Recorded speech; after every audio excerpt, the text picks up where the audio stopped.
वाद पेटिका शुरू हुआ था। वाद माने अर्थवाद तात्पर्य। 6 अधिकरणों में कुछ मंत्रों को लेकर शब्दों विचार करेंगे। स्तुति परक है या नाम परक है या गुण परक है। पूर्व पक्षी कहेगा नाम या गुण आदि ले लो, तो सिद्धांत ने स्तुति परक है, अर्थवाद है। इसलिए वाद पेटिका इसका नाम। वाद माने अर्थवाद पेटिका। 13वें इस अधिकरण से 18वें अधिकरण तक 6 अधिकरणों में विचार चलेगा। उसे पहले तत्सिद्धि अधिकरणम, पहले वाला है तत्सिद्धि अधिकरणम। यजमान प्रस्तरोवत्र गुणोवान नाम वा स्तुति सामानाधिकरण्येन स्यादेकस्यन्य नामता।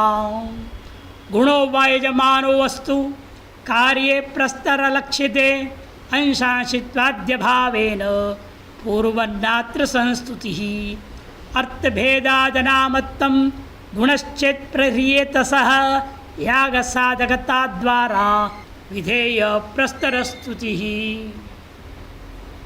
वाक्य यजमानो प्रस्तरः, यजमानः प्रस्तरः। यजमान क्या है? प्रस्तर है। प्रस्तर क्या चीज़ होती है? यहाँ दर्भ के घास का बनता है। यजमान प्रस्तर कह दिया, स्तुति परक माननी चाहिए। पूर्व पक्ष कहेगा पहले अत्र गुणो वा नाम वा स्तुति ही 3 पक्ष है। गुण माना जाए, नाम माना जाए, स्तुति माना जाए। पहला पक्ष नाम मानो, सामानाधिकरणेन, दोनों प्रथमांत, समान विभक्तिगत्वम समानाधिकरणत्वम, दोनों प्रथमा है। इसे यजमान को प्रस्तर नाम से कहा जाए या प्रस्तर को यजमान नाम से कहो। अन्योन्य है ना, एकस्य अन्य नामता, एक का दूसरा नाम ले लो। यजमान को प्रस्तर कहो या प्रस्तर को यजमान कह लो, नाम करना है। एक का अनेक नाम तो होते ही नहीं, से 2 नाम होने में क्या आपत्ति है। गुणो वा यजमान वस्तु कार्य प्रस्तर लक्षित है। प्रस्तर लक्षित कार्य में यजमान तो गुण, यजमान प्रधान होता है, जैसे प्रस्तर लक्षित कार्य में प्रधानता बताने के लिए प्रस्तर को यजमान कह दिया, गुणवाचक हो गया इसलिए। और स्तुति तो हो नहीं सकता पहले, जैसे यहाँ अंशांशित्वाद्य भावेन, 12 का अंश था, 8, 9, 10, 11 अंशांशी भाव थी, इसलिए वह स्तुति परक ले लिया। यह अंशांशी भाव आदि का न होने से पूर्वत्या संस्तुति स्तुति परक नहीं हो सकता। तब सिद्धांत कहते नहीं, अर्थभेद नामत, अर्थभेदात अनामत, दोनों में अर्थ में आत्यंतिक भेद है। यजमान एक जिंदे आदमी का नाम है जो यज्ञ करने के लिए बैठा हुआ है, और कहाँ है? यहाँ दर्भ के घास का बनता है, जड़भूता वस्तु। कैसे आप कह सकते हैं? इसलिए सामानाधिकरण के आधार पर नहीं हो सकता है, क्योंकि अर्थकृत भेद प्रत्यक्षता सिद्ध है वहाँ पर, इसलिए नाम नहीं हो सकता। गुणश्चेत प्रह्रियत सह, गुण कहोगे फिर यह यजमान को प्रारण यज्ञ में प्रयोग हो सकता है क्या? तो हो ही नहीं सकता। इसे गुणवाचक भी नहीं मान सकते, क्योंकि ये जो प्रस्तर है वो यजमान हो नहीं सकता। स्तुति कैसे गाएगा? यजमान को स्तोत्र आदि पाठ करना पड़ता है ना, मंत्र बोलने पड़ते हैं। क्या प्रस्तर बोलेगा? प्रस्तर तो यजमान नहीं हो सकता। और यजमान को प्रस्तर कर गुण कर दोगे, यजमान से झाड़ू मारना पड़ेगा, वो भी संभव नहीं है। अतः गुणवाचकता संभव ही नहीं है। याग साधकता द्वारा, मतलब याग के साधकता के माध्यम से विधेय का स्तुति के लिए है, समझो। विधेय कौन है? प्रस्तर, उसकी स्तुति। याग के साधनत्वेन प्रस्तर का विधान किया गया है। प्रस्तरेण वेदीम प्रस्तरति प्रह्रियेत, ऐसा अलग अलग है पाठ। उस विधि में विधेय कौन है? किससे झाड़ू मारना है? कोई उठाओ झाड़ू और लग मार दो, सीख वाले से या फूल वाला झाड़ू नहीं चलेगा। दर्भ के घास की बनाना पड़ेगा, उसी से करना पड़ेगा। और प्रहरण में इस्तेमाल करना चाहो तो भी वही होगा, दर्भ का इस्तेमाल होगा प्रहरण कार्य में। इसलिए कहते विधेय जो प्रस्तर है उस स्तुति परक माननी चाहिए। उस स्तुति कर तुम यजमान जैसे ही प्रधान हो। जैसे यज्ञ में प्रधान कौन होता है? यजमान होता है। यजमान की वजह से तो यज्ञ हो रहा है। यजमान ऋतुओं को खरीद लिया, दक्षिणा पानी दे रहा है, खिला पिला रहा है, बढ़िया कि चलेगा। प्रधान तो यजमान ही है। यथा प्रधानत्व यजमान में याग के दृष्टिकोण से उसे प्रस्तर को भी कह दिया, आप भी प्रधान है। यजमान के प्रधानत्व को स्तुति परक ले लिया प्रस्तर। इदम मामनायते, ये पठित है वेद में, यजमान प्रस्तर इति। तत्र यजमान से प्रस्तर शब्द नामधेयम, यजमान का नाम है प्रस्तर, ऐसा पूर्व पक्ष। प्रस्तर से वा, तो प्रस्तर का नाम यजमान गया, तो जो दोनों बराबर है ना, प्रथमा के एक वचन है। यजमान का नाम प्रस्तर रख दो या प्रस्तर का नाम यजमान रख दो, मर्जी आपकी। प्रस्तर से वा यजमान शब्द नामधेयम कुथा, जैसे आपने पहले किया, उद्भिदा यागे न जेत, उद्भिदा याग ने समानाधिकरण दिया ना, उद्भिदा यागे न, याग का नाम कह दिया उद्भिद को, सर यहाँ भी कह दो नाम। इत्यादि एवं सामानाधिकरणाद इति एक पक्ष, गुण विधि अपरा पक्ष, दूसरा पक्ष क्या है, सो गुण विधि माना जाए। तदापि तब भी यजमान कार्य जपादो प्रस्तर से अचेतन से सामर्थ्य भावात, यजमान का कार्य क्या है, जब स्तोत्र पाठ आदि करना, उसमें प्रस्तर का अचेतन होने के नाते सामर्थ्य नहीं है। इसे गुणत्व नास्ति, विपरीत में गुणत्व नहीं हो सकता, किंतु यूँ बोल सकता हूँ, प्रस्तर कार्य श्रुत धारणादो यजमान से शक्तत्वाद यजमान रूप गुणों विधीयते। प्रस्तर का कार्य क्या है, श्रुवा का धारण करना आदि अलग अलग कार्य है। दर्भ का तो अनेकों कार्य होता है ना, दर्भ का झाड़ू बनता है, दर्भ को ही श्रुवा के नीचे लगा करके बांध देते हैं, धारण करने के लिए भी होता है, प्रहरण कार्य के लिए भी होता है, अलग अलग कार्यों के लिए प्रस्तर का प्रयोग होता है। अतएव प्रस्तर भले अचेतन है, लेकिन प्रस्तर का कार्य क्या है, श्रुक का धारण करना। वो धारण रूप कार्य यजमान में भी है। यजमान भी बहुत सारी चीज़ों को धारण किया हुआ है। वहाँ पर धारणत्व रूपी गुण को लेकर के हम प्रस्तर को यजमान कह रहा हूँ। श्रुक धारणादो यजमान से शक्तत्वाद यजमान रूपो गुणो, यजमान पर गुण का विधान हम कहाँ करेंगे, प्रस्तर में। एवं सती पश्चात श्रुतस्य प्रस्तर शब्दस्य कार्यलक्षकत्वे अपि प्रथम श्रुतो यजमान शब्द मुख्य वृत्तिर्भविष्यति। तब भले ही पश्चात श्रुत कौन है, प्रस्तर शब्द है, वह कार्य का लक्षक है। फिर प्रथम श्रुत जो यजमान शब्द है वह मुख्य वृत्तियाँ हम वह घटा लेंगे, अन्वय हो जाएगा। न छात्र पूर्व न्याय न स्तुति, पूर्व पक्षी कह सकता है कोई पूर्व न्याय से इसको भी स्तुति परक मान लो, अर्थवाद मान लो, पूर्व पक्ष खंडन करेगा। अष्टा कपाल द्वादश कपाल और इव 8 9 10 11 ये क्या था, अंश था, किसके, 12 का, 12 में अंतर्भूत है 8 9 10 11, अंशांशी भाव थी, इसलिए वस्तुति परक मान लिया मैंने, इन यहाँ नहीं हो सकता। प्रस्तर यजमान और अंशांशित्व अभावात, यह अंशांशी भाव नहीं है। वायुर्वैक्षेपिष्ठा देवता ऊर्जो अवरुद्ध्या इत्यादिवत स्तुति चेत, जैसे वायुर्वैक्षेपिष्ठा देवता कह दिया और ऊर्जो अवरुद्ध्या इत्यादि के समान स्तुति है। जन क्षिप्रत्य धर्मवत कस्यचित जो है उत्कर्ष से अप्रतीत है। वहाँ जैसे ऊर्जा है अवरोध के प्रति कारण, और क्षिप्र शीघ्रगामित क्षेपिष्ठा शीघ्र जामित रूपा गुण दिख रहा है, और यहाँ कोई गुणवाचक बीच में है नहीं, यजमान प्रस्तर के बीच में कोई गुणवाचक शब्द नहीं है जो उत्कर्ष को बतावे। आपको कल्पना करना पड़ेगा उत्कर्ष, कल्पित को लेकर गुण विधि मानना उचित नहीं है। कस्यचित उत्कर्ष से अप्रतीत है, तस्मात् नाम गुणयोर अन्यतरत्वम इति प्राप्ति भ्रूम, इसलिए या तो नाम पक्ष ले लो या गुण पक्ष मान लो, स्तुति तो हो नहीं सकता। इति प्राप्ते भ्रूमः गो महिषयोरिव अर्थवेदस्य अत्यंत प्रसिद्धत्वात् नामत्वं न युक्तम। गौ और महिष में जिस प्रकार से लोक में भी अर्थकृत भेद अत्यंत प्रसिद्ध है, यजमान और प्रस्तर शब्द में भी अर्थकृत भेद याज्ञिकों में अत्यंत प्रसिद्ध है। अतएव यहाँ पर नाम तो हो नहीं सकता। गुण पक्षे तो अग्नौ प्रहरणस्य प्रस्तर कार्यत्वात्, जितने द्रव्य का प्रयोग होता है अंत में क्या करते सारे द्रव्यों को अग्नि में डाल देते है कि नहीं। और प्रस्तर का कार्य क्या है, अग्नि में प्रक्षेप। वह कार्य का यजमान में अग्नि, या यजमान को अग्नि में डालोगे, कैसे हो सकता है? इसे गुण विधि भी नहीं हो सकता। प्रस्तर जो कार्य है वह अग्नि में जो प्रहरण करना वह यहाँ घट नहीं सकता।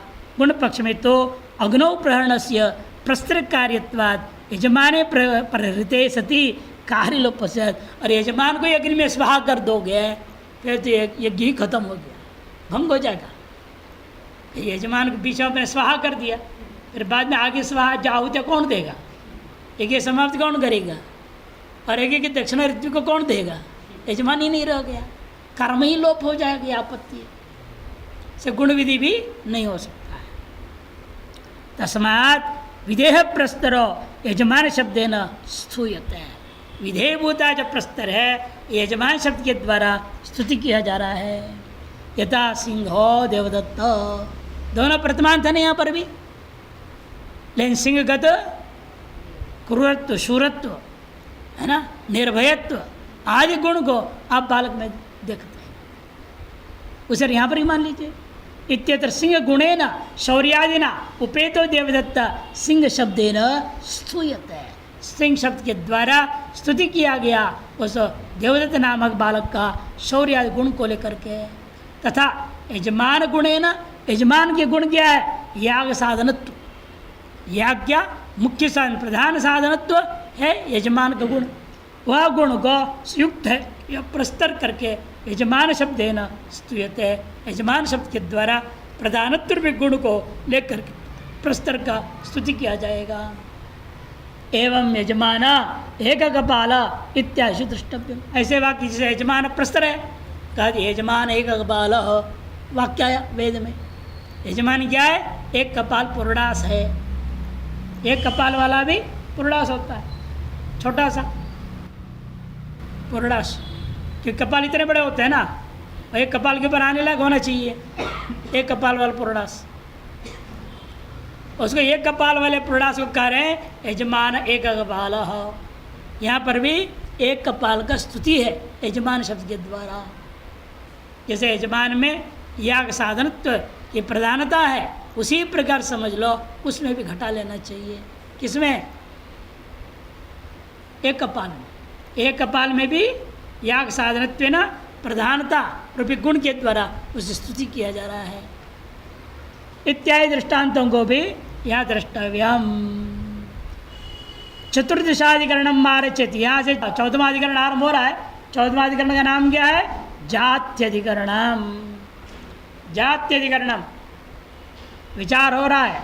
आग्नेयो ब्राह्मणो अत्रापि पूर्ववत् सर्वनिर्णय द्वारंतो मुखजन्यत्वम आग्नेयत्वेन संस्थवे। वाक्य या वेद में आग्नेयो ब्राह्मणो कह दिया, दोनों प्रतिमान थे, समानाधिकरण प्रयोग हुआ। पूर्वत यहाँ पर भी सब पक्ष ले लो, नाम माना जाए, गुण माना जाए, स्तुति माना जाए। पूर्वत सर्वनिर्णय, पूर्व पक्ष और सिद्धांत पर सब पूर्वत्ति ले लेना, इतना ही है। यहाँ पर आग्नेय में ब्राह्मणत्व रूपी गुण क्यों कह दिया आपने? ब्राह्मणत्व गुण अग्नि देवता में कैसे घटा रहे हो?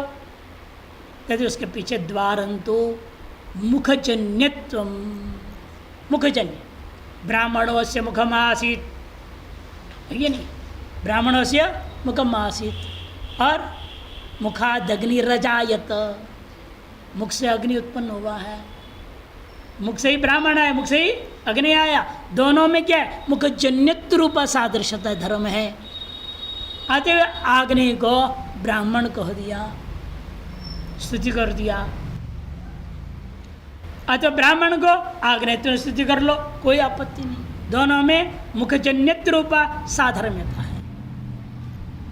इदम आमनायते आग्नेयो वै ब्राह्मण इति, आग्नेयो वै ब्राह्मण, अत्र अत्यंत प्रसिद्धार्थ भेदाद आग्नेय शब्द न ब्राह्मण से नामधेयम। अत्यंत जो प्रसिद्ध अर्थगत भेद होने के नाते आग्नेय शब्द को ब्राह्मण का नाम नहीं कह सकते। आग्नेय नाम वाला ब्राह्मण हो भी सकता है, किसी ब्राह्मण का नाम रख दो आग्नेय, आग्नेय नाम का ब्राह्मण हो जाएगा, है ना। ऐसे यहाँ इस वाक्य में नहीं हो सकता। क्यों? यहाँ आग्नेय शब्द कैसे बना? अग्निर्देवता अस्य, अग्निर ढक, शुद्ध सा से देवता के अधिकार में ढक प्रत्यग्र आग्नेय बना। आग्नेय का तात्पर्य कोई न कोई हविष के लिए। अग्निर्देवता अस्य हविष, चाहे घी हो, चारू हो, जो भी द्रव्य पदार्थ है अग्नि देवता आपने रखा है, पूर्णाश भी हो सकता है, उसका नाम आग्नेय।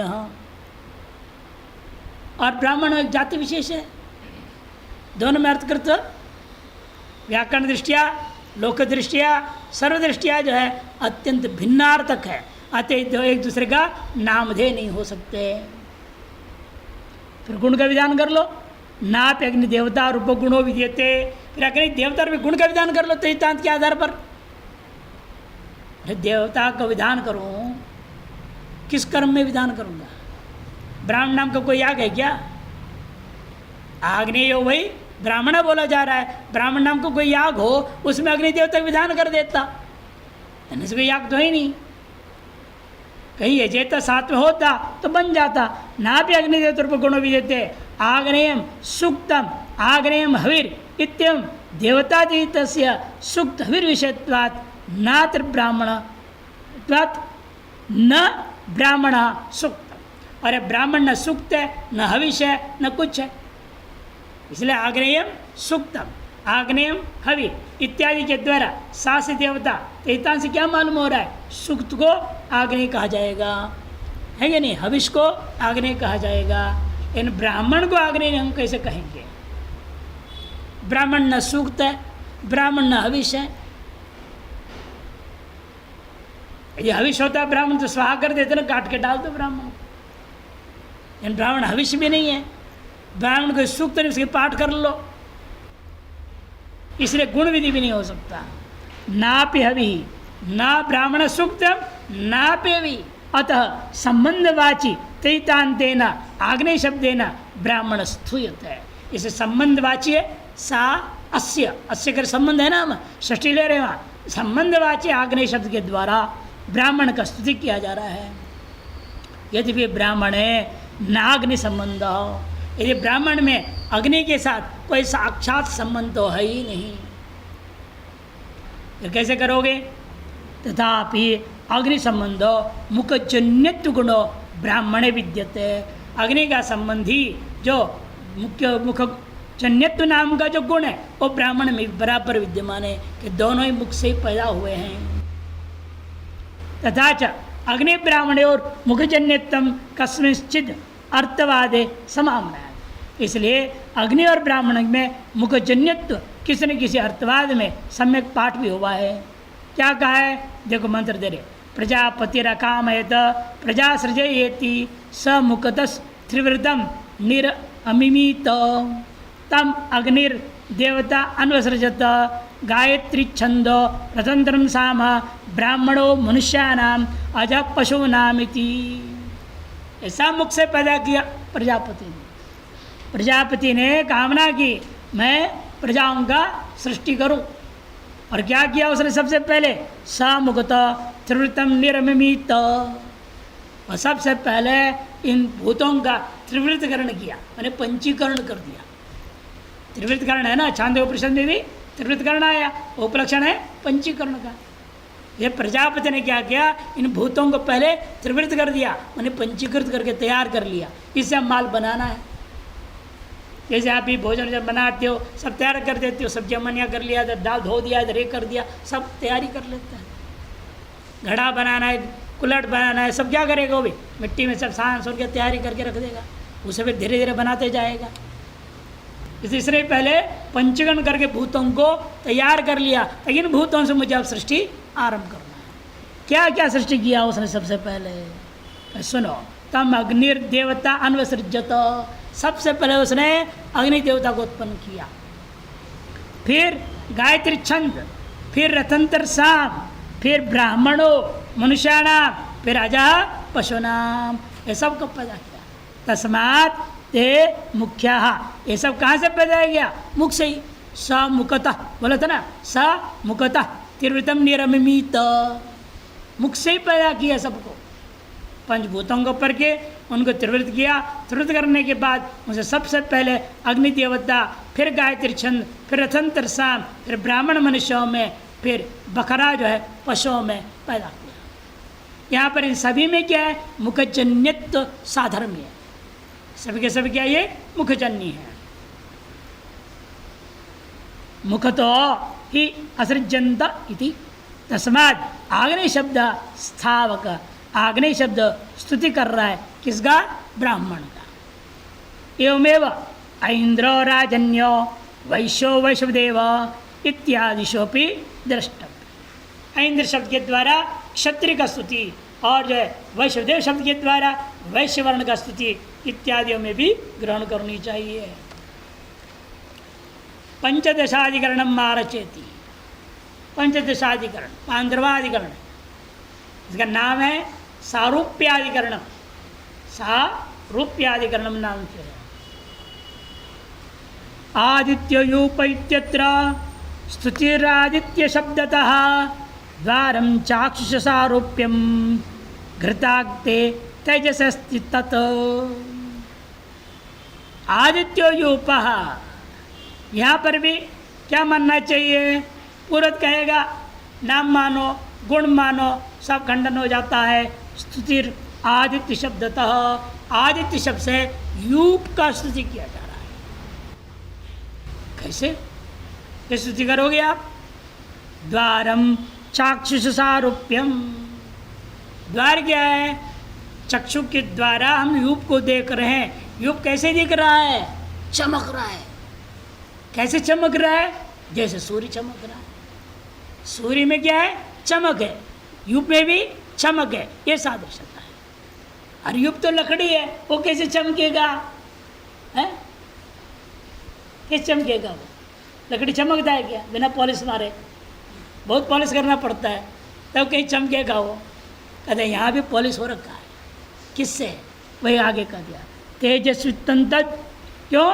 घृत के द्वारा, क्योंकि घृताक्ते तेजसे अस्तित्व, घृत से घी से उसको हमने पॉलिशिंग कर दिया बढ़िया से, और घी के कारण से चमक रहा है।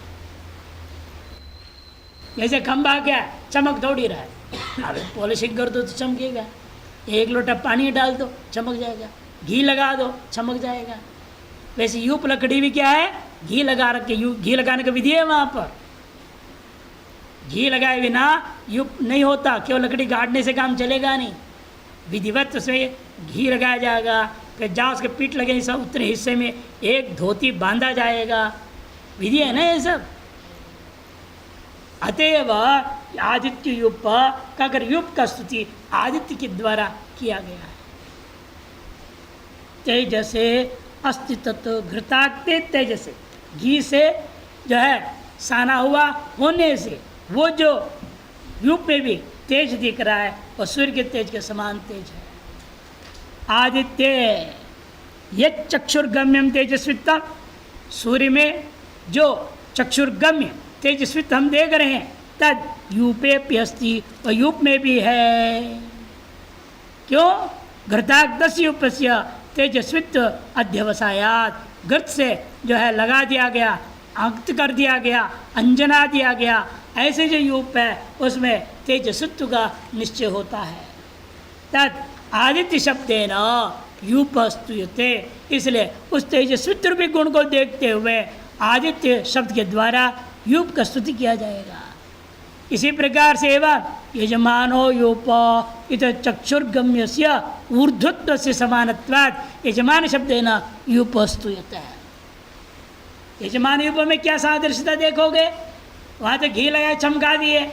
अब यह यूप क्या है? सीधा यूँ खड़ा है।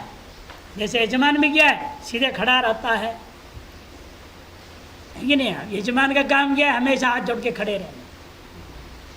जब तक बोलेंगे ना कोई काम नहीं बोलेंगे हाथ जोड़े रहो, ये यजमान का काम होता है। हाथ नहीं छोड़ेगा, छोड़ा है तो यजमान नहीं, ठीक नहीं, यजमान गड़बड़ यजमान। यजमान की एक ही है हमेशा, हाथ जोड़ के बोले हाँ घी डालो, हाँ डाल दिया, तुरंत हाथ जोड़ के बैठे। आधे सोते जाए वो काम करो फिर आ जाओ। वैसे सीधा ही खड़ा भी रहता है हमेशा, जब बैठने बोले तो बैठेगा, नहीं तो खड़े रहना है उसका। उसे काम कराना है ना यजमानों के द्वारा, बैठने से थोड़ी काम चलेगा। इसे कब बैठना है कब खड़ा करना है सब उसके। जब खड़े रहते हैं कैसे रहते हैं वो ऊर्ध्व खड़ा है। यूप भी कैसा वहाँ लेटा हुआ नहीं है, बैठा हुआ नहीं है, खड़ा है। ये खड़े हुए यजमान की तुलना करते हुए यूप को स्तुति कर दिया यजमान शब्द के द्वारा। यह यजमान यूप इत्यत्र चक्षुर्गम्य क्या है वह ऊर्ध्वत्व, उसकी समानत्वात् यजमान शब्देन यूप स्तूयते, यजमान शब्द के द्वारा यूप का स्तुति किया जा रहा है। 16वां अधिकरण आरंभ होता है, षोडशाधिकरणम आरचयति, इसका नाम है प्रशंसाधिकरणम।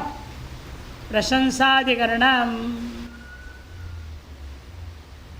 वाक्य बहुत विचित्र ले रहे हैं यहाँ। पशवो वन्ये गवाश्वेभ्य अपशवो वा इति श्रुतम अजादिष्व पशुत्वं यद गुणो वादो अथवास्तु तत् स्तुत्य भावात् गुणस्तेषु पशुकार्य निषेधनम् अशक्यत्वात् निषेधस्य घटाद्यर्था विधायिनाम् पशवो अपशु शब्देन प्राशस्त्या भाव साम्यतः लक्ष्यास्तत्र निमित्तन्तु प्रशंसैव गवाश्वयोः। वाक्य अपशवो व अन्ये गोअश्वेभ्यः पशवो गो अश्वाः इति। थोड़ा पंक्ति को श्लोक के अनुसार आगे पीछे शब्द कर दिया, पंक्ति नीचे दिया है शुरू में, इदम महामनायते। अपशवो व अन्ये, देखो हाँ अपशवो आगे श्लोक में, अपशवो 1 नंबर लिख लो, अपशवो वा के बाद वो 2 नंबर लिखो, अन्ये ये 3 नंबर लिख लो, ऐसे ऊपर नंबर लिखें तो अन्वय हो जाएगा। अपशवो व अन्ये गवाश्वेभ्यो 4 नंबर लिख दो, गवाश्वेभ्यो पशवो गो अश्वाहा 5 नंबर आएगा, शुरू में लिखा है जो पशव, जब पशव गो अश्वा इति श्रुतम, ऐसे वाक्य सुनने को मिला। इस वाक्य में आजादियों में गोअश्वेभ्यो अन्य का देना, गौ और घोड़ों से अन्य कौन हो गया, भेड़ बकरी जितने भी गधा घोड़ा वगैरह, घोड़े से भिन्न ले लिया, गौ और घोड़े से भिन्न। गौ घोड़े से भिन्न क्या होगा, गधा है, बकरी है, अन्य पशु बहुत सारे हैं, सिंह है, नहीं लकड़बग्गा है, भालू है, जितने भी है उनको क्या कह दिया, ये अपशु है। जब पशु का अपशु कह दिया, ऐसे कैसे हो सकता है, वो तो पशु है, वो उनका अपशु कैसे कह रहे हैं। और पशु कौन है इस संसार में, गौ और घोड़े 2 ही प्रकार के पशु। ये बड़ा विचित्र वाक्य नहीं है, प्रत्यक्ष विरुद्ध बोल रहे हैं, इसका तात्पर्य कुछ तो निकालना पड़ेगा। वही कहा अपशवो अन्ये, अन्य किनसे अन्य, गोअश्वेभ्यो, गोअश्वेभ्यो अन्य क्या है, अपशवः, गौ और घोड़े से अप जितने ही हैं ये सब अन्य वो अपशु कहे जाएंगे। फिर पशु कौन है, गौ और घोड़े ही पशु हैं। ये वाक्य है, इस वाक्य विचार करना है। अजादिषु अपशुत्वं तद्गुणो वादो अथवा स्तुत्ति, आजादियों में अपशुत्व माना जाए या गुण विधि माना जाए या अर्थवाद माना जाए। अस्तुतत् कहते नहीं, स्तुत्य भावात्, स्तुत्य नहीं हो सकता। गुणः तेषु पशु कार्य निषेधनम, गुण विधि मान लो, उन्हें पशु कार्य का निषेध कर दो। जो कार्य गौ घोड़े से होते हैं वो कार्य उनसे नहीं लेना, बकरी आदि से, ऐसा अर्थ कर सकता हूँ। अशक्यत्वात् निषेधस्य, लेकिन वास्तव में निषेध करना भी संभव नहीं है। ये अशक्यत्वात् निषेध घटाध्यर्था विदायिना, अपशु शब्द का अर्थ क्या होगा? घटादि, घड़े आदि अपशु शब्द का अभिधा वृत्ति से अर्थ होगा, वाच्यार्थ होगा। क्यों? मनुष्य भी तो पशु ही है। पशुवाद विश्व विशेषात, ब्रह्मसूत्र शुरू में भाष्यकार कहते हैं मनुष्य कोई नहीं है, यह सब पशु ही है। मनुष्य तो कोई कोई होता है, एका दुक्का, ज्यादा नहीं है मनुष्य, सब पशु है बहुत। पशुवाद विश्व विशेषात कि आहार निद्रा महिमैथुनंच समान में तत् पशुर्नराणाम धर्मो ही एको अधिको विशेषो धर्मेण हीना पशु, और आज सब धर्म की से हीन है, वर्णाश्रम धर्म से हीन है। चिल्ला रहे लोकसभा में वर्णाश्रम को लागू मत करो, लागू मत करो, चिल्ला रहे। मैंने सबको पशु बने रहने दो, ये कह रहे हैं लोग। क्यों? वर्णाश्रम वाला हो जाएगा तो मनुष्य हो जाएगा वो। वर्ण मानने लगे आप, आश्रम धर्म मानने लग जाए, ब्राह्मण क्षेत्र वैश्य शूद्र, ब्रह्मचर्य गृहस्थ संन्यास या वर्णाश्रम धर्म मानने लगोगे, अब मनुष्य हो गए। न मानना ही पशुता है। और जितने संप्रदाय इस देश के अंदर इस समय में चल रहे हैं, लगभग सब के सब वर्णाश्रम धर्म को मानते ही नहीं, सब हमको पशु बनाए रखने में लगे हुए। बड़ी विचित्र स्थिति है, कलयुग है, विचित्र महिमा है। ये अपशु शब्द से वास्तविक अर्थ क्या निकलेगा? घटादि निकलेगा, मनुष्य में नहीं निकलेगा। वही समझ रहे, घटाद्यर्थ अभिधाई ना, घटाद्यर्थ के अभिधाई के द्वारा, जो अपशु शब्द के द्वारा, यह उसका निषेध करना संभव नहीं है। इसलिए पशव अपशु शब्देन प्राशस्त्य भाव साम्यतः, पशुओं को अपशु शब्द के द्वारा प्रशंसा भी नहीं की जा सकती। पशुओं को अपशु कहना प्रशंसा है क्या? जैसे आप मनुष्य को पशु कहूँगा तब नाराज हो जाते हैं, अमनुष्य कहो तो भी नाराज हो जाएंगे। तो मनुष्य नहीं है तो क्या मैं राक्षस हूँ क्या बोलोगे तुरंत? जैसे पशु को अपशु कैसे कहेंगे हम? स्तुति कैसे होगा ऐसे कहना? ये संभव नहीं है। फिर क्या करना चाहिए? लक्ष्यास्तत्र निमित्तंतो, लक्ष्य रुक करके हमें उसके निमित्त क्या दूंगा? प्रशंसैव गवाश्वयो, गौर अश्व प्रशंसा में कह दिया जा रहा है, अन्य सब क्या है? अपशु का। ये भी काम आते हैं, भेड़ बकरी काम नहीं आते क्या? भेड़ बकरी भी काम आते हैं। भेड़ से तो ऊन निकलता है, बकरी का दूध मिलता है। जब क्या एक बीमारी होती है ना, तो बकरी का दूध पिलाते हैं। डेंगू बुखार होता है, सबको बकरी का दूध पिलाया जाता है। काम की चीज़ है ना, एक आदमी का जान बचा रहा है वो, तो कैसे आप कह रहे हैं उसको? लेकिन इसीलिए कहते हैं ये भी पशु हैं, लेकिन उनको अपशु कहा जा रहा है। गौ और अशु की महिमा से उनकी प्रशंसा करना। इदम आमनायते, वेद में एक मंत्र ऐसा पठित है, अपशभो व अन्ये कह दिया। किनसे अन्य? गोश्वेभ्य, गौ और घोड़ों से अन्य जितने भी है, बकरी, सिंह वगैरह सब, भालू, वो सब क्या क्या है? अपशु है कह दिया। पशुओ गो अश्वाहा, फिर पशु कौन है? गौ और घोड़े, यही दो पशु हैं। ये मंत्र कह रहा, सीधे शब्दार्थ तो यही दिख रहा है। तत्र अजाद शुश्रूयमाणम यद अपशुत्तम तस्य अर्थवादत्तम न संभवति। उसे पूर्व पक्ष का कहना है, अजा आदि बकरी आदियों में श्रेयमान जो अपशुत्व है वह अर्थवाद नहीं कहा जा सकता। पशु को अपशु की अगर स्तुति थोड़ी कहा जाए, राजा को तुम गरीब हो कह दोगे तो प्रशंसा थोड़ी होगा। राजा अगर तुम राजा नहीं हो कह दो, ये प्रशंसा नहीं होता। इसलिए पशु को अपशु कहना प्रशंसा नहीं हो सकता, अर्थवाद नहीं हो सकता। इसलिए निंदा भी अर्थवाद कोटि में आता है, वो भी नहीं कर सकते आप। निंदा करोगे तो भी नाराज होगे ना। अब राजा को कह दो आप राजा नहीं हैं, निंदा कर दोगे, राजा तो गर्दन ही काट देगा। है अर्थवाद नहीं है। अर्थवाद यहाँ अर्थवाद हम प्रशंसा किसी कर रहे हैं, गौर अशु करके। बकरियों का अर्थवाद नहीं है ये, बकरी आदि ये नियम कर रहे हैं, गौर अशु का कर रहे हैं।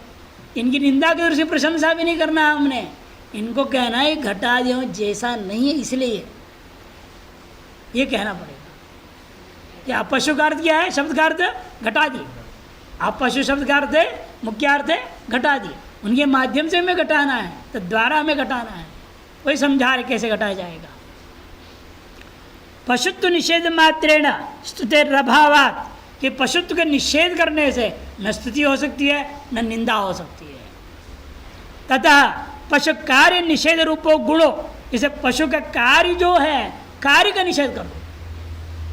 पशु कार्य को निषेध करना उसमें। पशु कौन थे? गौ और घोड़े। उनका कार्य क्या? वो कार्य नहीं कर सकते। गौ क्या करता है? दूध आदि देता है। वो हमारा खाना पीना दही वगैरह बना के हम खाते पीते हैं, लेकिन वो बकरी का दूध से भी नहीं होने वाला। अरे बीमारी में दवाई क्रम में काम है, उसके चाय बना के पियोगे बकरी का दूध से, दही बना कर बढ़िया कड़ी बनाओगे उससे, ये तो नहीं होने वाला। बकरे दूध का दही बनाओ, उसको श्रीखंड बना लो, करेगा कोई? नहीं हो सकता। इसे गौ का जो कार्य वो कार्य नहीं है, ये बताना गुण विधि। घोड़े का कार्य क्या है? चढ़कर अपने सवार के भागो, या बकरी पर सर भागेगा आदमी, युद्ध लड़ने जाएगा। कहीं बकरी पर बैठ के युद्ध लड़ता हो किसने देखा आज तक? हाँ, इसे गुण विधि बनाओ उसको। गुण विधि क्या? कार्य तो अनुमान करना पड़ेगा। इसे कहते पशु कार्य का निषेध रूपा गुण को विधान कर दो यहाँ। यदि चेत सिद्धांत मयवाम, ऐसे नहीं हो सकता। आजाद पशु विधे वैयक्ति प्रसंगात निषेधुम अशक्यत्वात्। आजाद पशु विधि में वैयर्त्य उसका ऐसे है, पशु कार्य का निषेध करना का फल क्या है? याग में कोई काम आएगा? व्यर्थ है फिर तो। इसलिए ऐसा अन्वय करना, गुण विधि मान का अन्वय करना भी ठीक नहीं है, क्यों? यज्ञ दृष्टिकोण में प्रयोजन दिखना चाहिए ना। जैसे वेद मंत्र है, यज्ञ में प्रयोग हो रहे हैं, तो वहाँ क्या प्रयोजन सिद्ध होगा इससे? वहाँ कोई प्रयोजन नहीं दिख रहा हमें। इसलिए वही तो वैयर्थी प्रसंगात निषेधुम अशक्यत्वात्, निषेध करना संभव नहीं है। अपशु शब्द, इसलिए अपशु शब्द का अर्थ क्या होगा? पशु व्यतिरिक्तम घटादि पदार्थम अभी ददाति। पशु शब्द क्या है? पशु से भिन्नत्व का बोध कराता है। पशु भिन्न क्या है? घटादि का बोध कराता है। घटादि ही शब्दार्थ। अपशु शब्द का अर्थ क्या है? घटादि, सीधे सीधे। तस्मिन घटादो गवाश्ववत, गवाश्ववत है वो, ठीक कर लेना उसको। गवाश्ववत प्राशस्त्यम नास्ति। इन घटादि में गौ और घोड़े का जैसे महिमा है वो घड़े में नहीं है। घट और अश्वी की जो प्राशस्त्य प्रशंसा है, महिमा है, वो घड़ा आदि में है क्या? भाई जड़ वस्तुओं में नहीं हो सकता। स्वयं प्राशस्त्य अभाव अजादि पशुषो अस्ति। इसलिए प्राशस्त्य का अभाव जो है अजादि पशुओं में है। इत्यनेन अभिप्रायेण पशव एव संतोपि, पशु होते हुए भी उन बकरी आदियों को अजादि घटादि साम्याद अपशु शब्देन लक्ष्यन्ते। घटादि की सादृश्यता को ध्यान में रखते हुए अपशु शब्द के द्वारा लक्षित किया जा रहा है। जैसे घटादि में गो अश्व का प्रयोजन, जो गौ अश्व जिस प्रयोजन के लिए प्रयोग होता है लोक में, वेद में, एक कर्मकांड में, वातार्थ प्रयोजन इनसे नहीं होता। किनसे? घटादि से। यथा तथा बकरी आदि से भी नहीं है। अतः बकरी आदि घटादि के साथ समानता दिखाते हुए कह दिया गया अपशवो इति लक्ष्यन्ते। पूर्वत्र यजमान कार्य सिद्धिर आग्नेय मुखजत्वम आदित्यवत् तेजस्वित्वंच यजमानादि शब्दानां प्रसराद्यर्थेषु प्रवृत्ति निमित्तम। जैसा पूर्वत्र आपने किया, यजमान का कार्य की जो सिद्धि, आग्नेय में क्या था? मुखजन्यत्व था। आदित्य में क्या था? तेजस्वित्व। उन सबको यजमानादि शब्दानां प्रसराद्यर्थेषु, यजमान शब्दों को प्रस्तरादि पदार्थों में प्रवृत्ति निमित्तक मान लिया आपने। तद्वत इसी प्रकार से यहाँ पर भी तत्प्रवृत्ति निमित्तम प्रस्तरादि प्रशंसा। और प्रवृत्ति का निमित्त क्या था? वहाँ पर प्रवृत्ति का फल। तार्श प्रवृत्ति का फल क्या है? प्रस्तरादि की प्रशंसा करना। ठीक उसी यहाँ पर भी यह तो अपशु शब्द से अजादिश प्रवृत्तौ गवाश और प्रशंसैव निमित्तम, इसलिए अपशु शब्द का प्रयोग जो बकरी आदि के लिए आप प्रयोग कर रहे हो, प्रवृत्त कर दे रहे हो, वह गौ और रस की प्रशंसा के लिए ही आपने प्रयोग किया। प्रशंसा ही निमित्त होता है। और प्रशंसा भी दो प्रकार की होती है, द्विप्रकार ही प्रशंसा, दो प्रकार से प्रशंसा होती है। वस्तुनि विद्यमान गुणोत्कर्ष एक प्रकार, वस्तु में विद्यमान गुणों में उत्कर्षता को बताना, ये एक तरह की प्रशंसा होगी। आप में विद्यमान गुण कोई गुणगान कर दो, ये जो उत्कर्ष कर देना, ये स्तुति हो गई। और अविद्यमान गुण को कहना वो चमचागिरी हो गई, वो स्तुति थोड़ी है। ये तो आगे जो सुदामा ने मना कर दिया, उसके मित्र ने कहा देखो मैं पालकी में जा रहा हूँ, कितना मेरा सब ऐश्वर्य है, तुम भी एक राजा की झूठी स्तुति कर दो ना, एक कविता एक श्लोक बना के सुना दो, राजा तुमको सब कुछ दे देगा। उन्होंने कहा भूखा मर जाऊंगा, इन्हें काम नहीं करना, झूठी स्तुति नहीं की जाए। इन चमचों का काम ही है झूठा स्तुति करना। यहाँ पर ऐसा नहीं हो सकता ना, वेद में झूठी स्तुति कैसे करेंगे वेद में? इसलिए कहते देखो या तो उस प्रकार का नहीं हो, दूसरे प्रकार क्या है, स्थावक शब्द न संपादित गुणोत्कर्ष अपर प्रकार। स्थावक जो शब्द है उसे जो गुण के द्वारा उस जो प्रशंसनीय पदार्थ में हम उत्कर्ष दिखाना चाहें, ये दूसरे प्रकार, वो यहाँ पर है। अपशु शब्द स्थावक पद है। इसलिए पूर्वत्र जैसे यहाँ पर हम क्या किया, अभी आजादे घटादे साम्याद अपशु शब्देन लक्षण, इसे घटादि ये सादृश्यता के कारण से अपशु शब्द से आजादी को भी लक्षित कर दूंगा, और उस माध्यम से प्रशंसा किया जाए गौ का। अपशु शब्द से आजादी से प्रवृत्तौ गवाश्वर प्रशंसा निमित्तम, और प्रशंसा दो प्रकार, दूसरी प्रकार यहाँ लेना हमने, गवाश्वयोर आजादिभ्य उत्कर्ष लोक सिद्धो। गौ और घोड़े में बकरी आदि की अपेक्षा से उत्कर्ष क्या है, हमें कहने की जरूरत ही नहीं, लोक में ही सिद्ध है। बकरी की अपेक्षा से गौ श्रेष्ठ पशु है, बकरी आदि की अपेक्षा से घोड़ा श्रेष्ठ पशु है। ये बात लोक में ही प्रसिद्ध है कि मनुष्य के अधिकतर कार्यों में जीवन के अस्तित्व को लेकर से अपने जो विकास के लिए ये दोनों या सबसे ज़्यादा काम में आने वाली चीज़ है, गौ और घोड़े। उनमें से आज के ज़माने में घोड़े के स्थान कौन ले लिया, कार आदि ले लिया, स्कूटी टैक्सी मोटरसाइकिल, ये घोड़े का काम कर रहे हैं। और गौ का काम कौन कर रहा है, डुप्लीकेट दूध, पाउडर दूध। इसे गौ को पालने की जरूरत नहीं, ये स्थिति हो गई है। हाँ नहीं, आजकल इनसे काम चल रहा है, हैं? अमूल, पराग नहीं, मदर डेयरी लगेगा, क्यों नहीं लगेगा। आज भी यदि आप स्वास्थ्य चाहते हैं, गौ का दूध पीजिए। या फिर प्रदूषण को खत्म करना चाहते हैं, घोड़े को इस्तेमाल कीजिए। घोड़े का लीद भी खाद के रूप में काम आएगा, उसे बढ़िया खाद नहीं। गोबर भी खाद में काम आता है, हमारा फसल भी बढ़िया होगा, स्वस्थ रहोगे। और उसको हटा के अमूल पियोगे, अस्वस्थ रहोगे। घोड़े को हटा के गाड़ी को इस्तेमाल करोगे, प्रदूषण होगा, प्रदूषण से 100 बीमारियां आ रहे हैं। आज के प्रसंग में भी गौ और घोड़े के महत्व आप भले मूर्ख लोग ना समझें, लेकिन आज भी है उतनी महत्व जो वैदिक काल में जो था। आज भी कह रहे ऑर्गेनिक खाओ, अंग्रेजी में बोलते हैं ऑर्गेनिक खाओ, ऑर्गेनिक खाओ बोलते हैं, आदि अंग्रेजी आदि हिंदी बोलते हैं। ऑर्गेनिक का मतलब क्या होता है, गौ के गोबर से, अनाज आदियों से, पत्ते आदि से उन खाद को डालो, उससे उगाया हुआ का नाम अंग्रेजी में ऑर्गेनिक बोलते। लौट रहे कि नहीं लौट रहे, यूरिया वाला को लोग चाहते नहीं हैं, अब मजबूरी में खाना पड़े, बात अलग। यह आज के प्रसंग में भी यह अत्यंत महत्वपूर्ण बात है। गौ और घोड़े का महत्व घटा नहीं है, आज उत्कर्ष है।